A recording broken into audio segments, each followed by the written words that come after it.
जय महावीर। आज हम सुधर्म क्लासेज में 12वां व्रत अतिथि सविभाग के विषय में विशेष विवेचन करेंगे कि इस पाठ में जो शब्द दिए गए हैं उनके पीछे क्या भाव छिपे हुए हैं, इसमें कितने अतिचार बताए गए हैं, साधु मुनि राज क्या क्या ले सकते हैं, इन सब के बारे में विस्तृत जानकारी करेंगे। इस पाठ के नाम से ही स्पष्ट हो जाता है कि अतिथि संविभाग, यानी अतिथि यानी जिनके आने की कोई तिथि निश्चित नहीं है उसे अतिथि कहते हैं, और संविभाग यानी अपने द्वारा बनाए गए भोजन आदि पदार्थों में से कुछ अंश साधु मुनि राज को बहराने उसे कहते हैं संविभाग। अपने खाने में से कुछ हिस्सा साधु मुनि राज को देने, इस प्रकार की भावना भावे। अब इस पाठ को, इस व्रत को कैसे ग्रहण किया जाता है, इस व्रत को ग्रहण करने की क्या विधि है।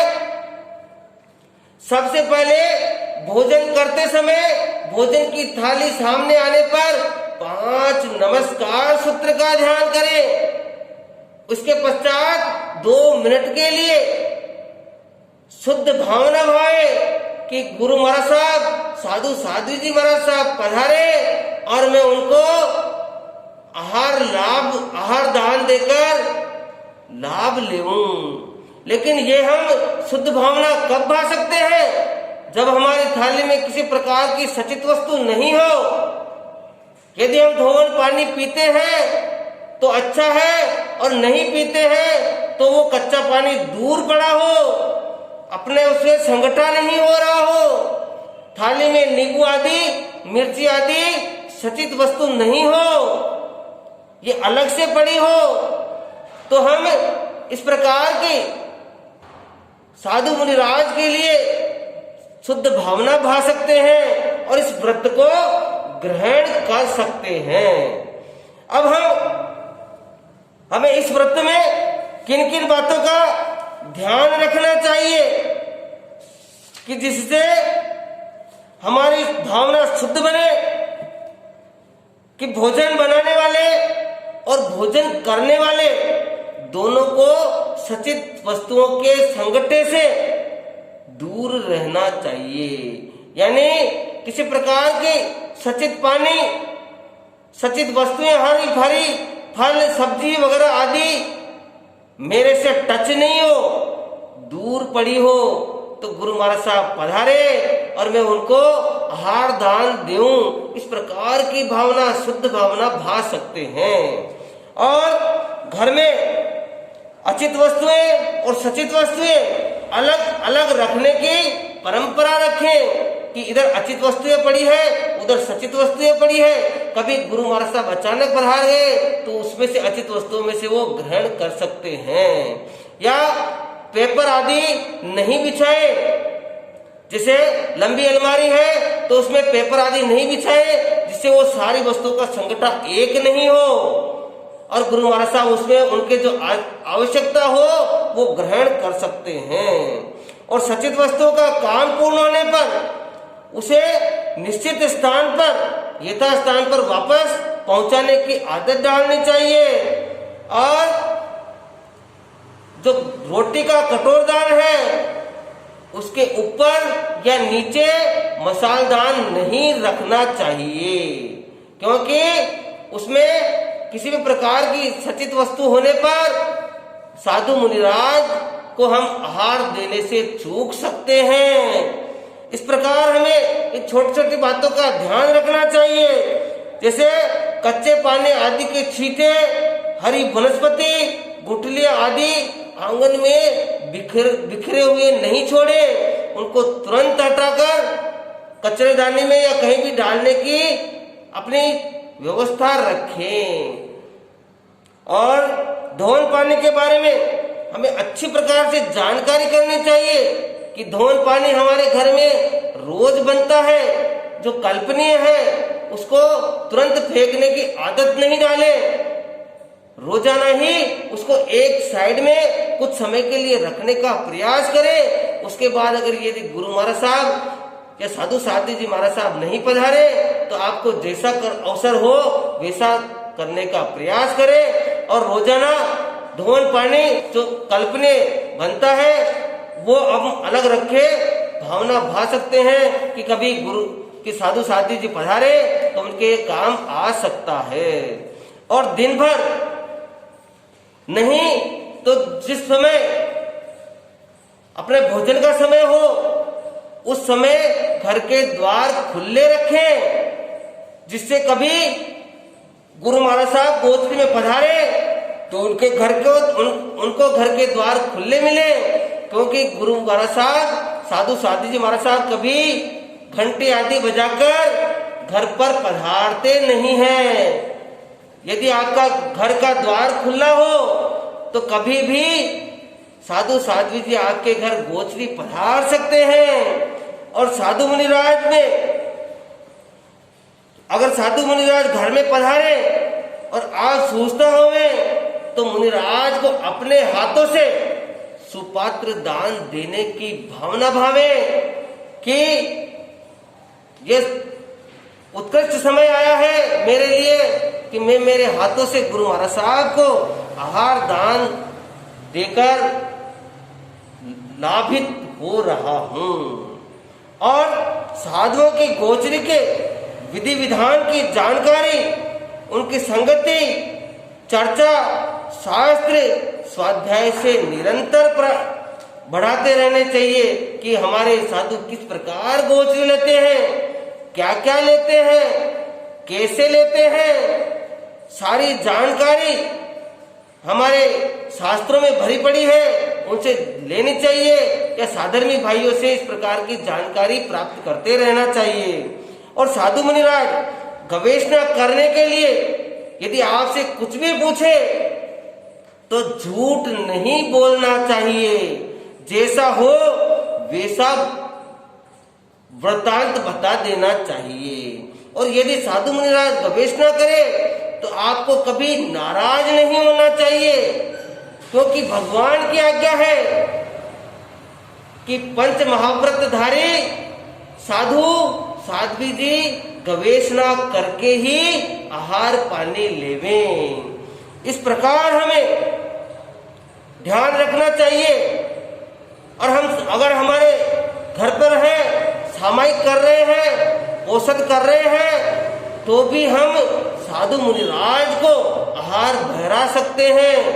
घर वालों की आज्ञा लेकर या दूसरे घर पर से भी अगर हमें भराना पड़े तो उनकी आज्ञा लेकर हम आहार बहरा सकते हैं। और यदि हमारे पास कोई पुस्तक, वस्त्र, पात्र आदि हो तो हम उनको बिना आज्ञा भी बहरा सकते हैं। अब हम इस पाठ में आए हुए शब्दों का विस्तृत विवेचन करेंगे कि 12वां व्रत अतिथि समिभाग। 12वां व्रत कौन सा है? अतिथि समिभाग। अतिथि यानी जिनके आने की कोई तिथि निश्चित नहीं है। समिभाग उन्हें अपने लिए तैयार भोजन में से कुछ हिस्सा उनकी कल्पानुसार देना समिभाग। श्रमणे निगंथे। श्रमण यानी जो मोक्ष के लिए तप व श्रम करने वाले हैं, जैसे साधु साध्वी और प्रतिमाधारी श्रावक, व्रतधारी श्रावक, इसमें वो सभी आते हैं।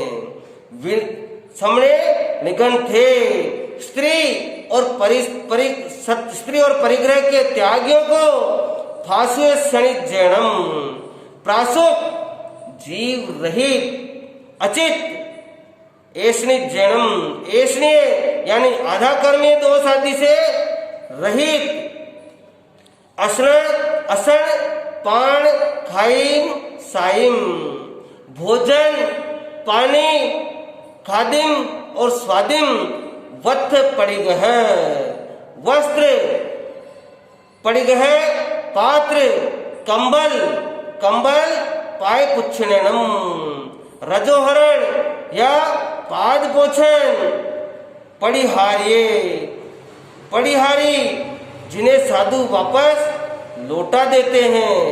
जो ये ऊपर की जो 8 वस्तुएं बताई गई हैं, ये सभी अपरिहार्य वस्तु है, जिनको साधु साध्वी जी लेने के बाद वापस नहीं देते हैं। यदि पात्र में उनके भोजन आ गया, ज्यादा कम कैसे भी आ गया, लेकिन अगर हम याचना करें कि उनमें से हमें कुछ अंश वापस दे दो, तो साधु मुनिराज को वापस देना नहीं कलपता है।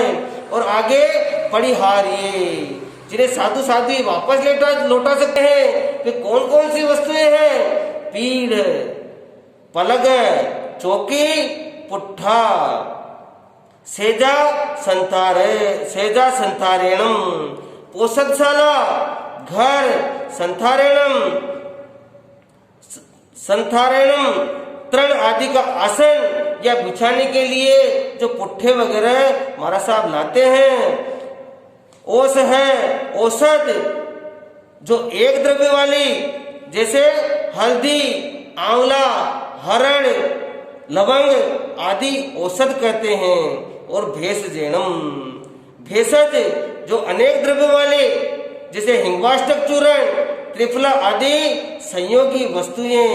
ये 6 वस्तुएं साधु साध्वी जी को जो अपने उपयोग में लेकर कुछ समय बाद वापस श्रावक श्राविकाओं को लौटा देते हैं। ये सब 14 प्रकार की वस्तुएं अपरिहार्य 8 और परिहार्य 6 प्राय गुरु महाराज साहब के साधु साध्वी के काम में आती है, जिनका उल्लेख यहाँ पर किया गया है। लेकिन इसके अलावा धर्मोपयोगी पुस्तकें, सुई, कैंची, धागा आदि भी समझ लेना चाहिए। परिलाभिमाणे विहेरामी, प्रतिलाभित करता हूँ, विचरण करता हूँ। ऐसी मेरी सद्धना प्ररूपणा तो है कि साधु साध्वी जी का योग मिलने पर उन्हें निर्दोष दान दूं, तब प्रश्न करके शुद्ध हूं। एवं 12वें व्रत अतिथि सविभाग व्रत के विषय में के पंचय्यरा जानियव्वा न समाय्यव्वा तंजहा ते आलूम। इस प्रकार 12वें व्रत के 5 अतिचार बताए गए हैं, जो श्रावक श्राविकाओं को जानने योग्य है, किंतु आचरण करने योग्य नहीं है।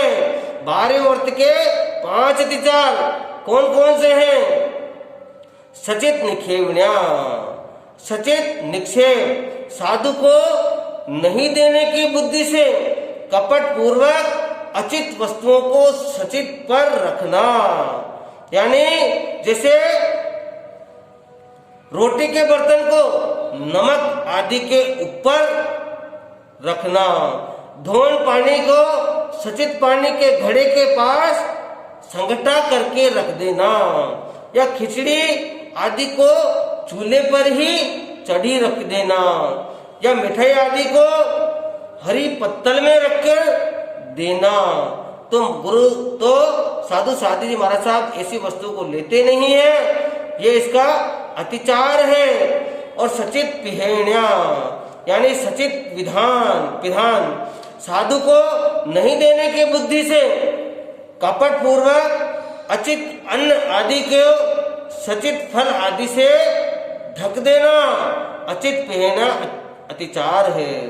कालाइकम में कालातिक्रम अचित भिक्षा काल का, उचित भिक्षा काल का अतिक्रमण करना, जैसे भोजन के समय द्वार बंद कर देना, कि महाराज साहब के गोचरी का समय हो तब कपट पूर्वक कहीं महाराज साहब नहीं पधार जाए, इस भावना से भोजन के समय द्वार बंद कर देना।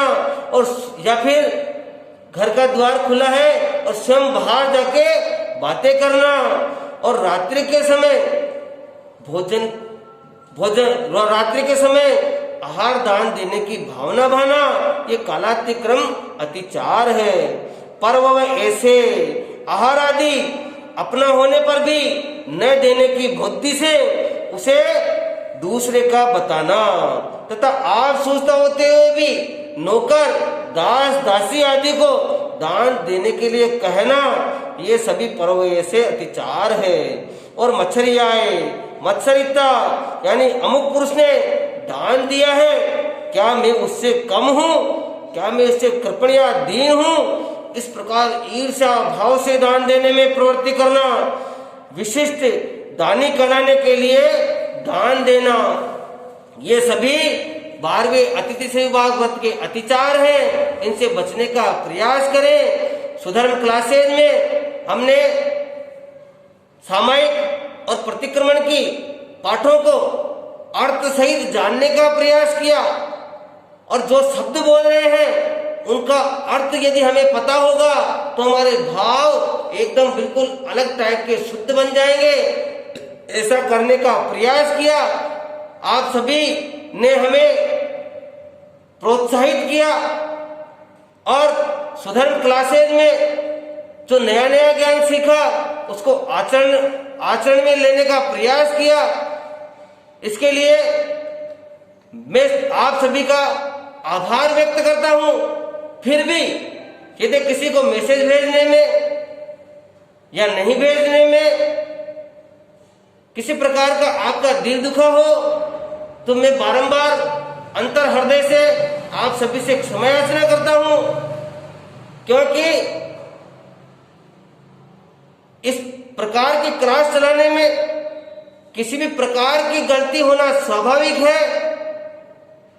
ये कल्पानुसार नहीं है, लेकिन लॉकडाउन की वजह से इन क्लासों को घर बैठे कुछ चलाने का प्रयास किया है। आप सभी ने इसका लाभ उठाया, इसके लिए आप बहुत बहुत धन्यवाद के पात्र हैं। फिर भी यदि किसी प्रकार से भी मेरे समझाने में, बोलने में, शब्दों की प्ररूपणा करने में, शब्द को आगे पीछे करने में, शब्द की मात्रा आदि के संबंध में अगर मेरे से गलती हुई हो तो आप सभी से निवेदन है कि आप सभी शास्त्रों का सहारा लेकर उन्हें सही करने का प्रयास करें। फिर भी किसी का दिल दुखाया हो तो बारंबार क्षमा याचना। आपका जीवन उत्तरोत्तर धर्ममय बने, वृद्धि करे। इन्हीं शुभ भावनाओं के साथ सादर जय जिनेंद्र।